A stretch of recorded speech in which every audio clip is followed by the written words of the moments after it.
কলকাতা কর্পোরেশনের মেয়র ফিরহাদ হাকিম কিছুদিন পূর্বে বললেন দাওয়াতে ইসলাম, তিনি বলছেন যারা মুসলমান হয়ে জন্মগ্রহণ করেনি এটা তাদের দুর্ভাগ্য।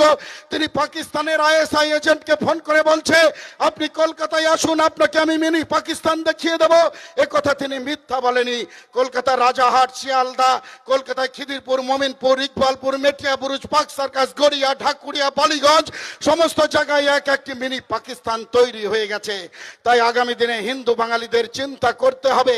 হিন্দু হয়ে যারা তৃণমূল কংগ্রেস করছেন, মমতা ব্যানার্জির সাথে যারা রেড রোডে নামাজে গিয়ে আল্লাহু আকবার করছেন, তাদের কাছে প্রশ্ন রাখতে চাই, সারাদিনের কাজের পরে বাড়িতে ফিরে একবার বালিশে মাথা দিয়ে শুতে যাওয়ার আগে চিন্তা করুন, আগামী দিনে এই পশ্চিম বাংলার মাটির উপরে দাঁড়িয়ে মুখে বড় বড় দাড়ি রেখে মসজিদে গিয়ে আল্লাহু আকবার লা ইলাহা ইল্লাল্লাহ মুহাম্মাদুর রাসূলুল্লাহ আশহাদু আল্লাহ মুহাম্মাদুর রাসূলুল্লাহ হাইয়া আলাল ফালাহ হাইয়া আলাল সালাহ আল্লাহু আকবার বলে নামাজ পড়বেন, নাকি আগামী দিনে পশ্চিম বাংলার মাটির উপরে ঘণ্টা কাসর বাজিয়ে যদা যদা হি ধর্মস্য গ্লানির্ভরতি ভারত অভ্যুত্থানম ধর্মস্য তদাত্তনম সুজম্মহম পরিত্রাণায় সাধূনায় বিনাশায় চ দুষ্কৃতাম ধর্ম সংস্থাপনার্থায় সম্ভবামি যুগে যুগে বলবেন।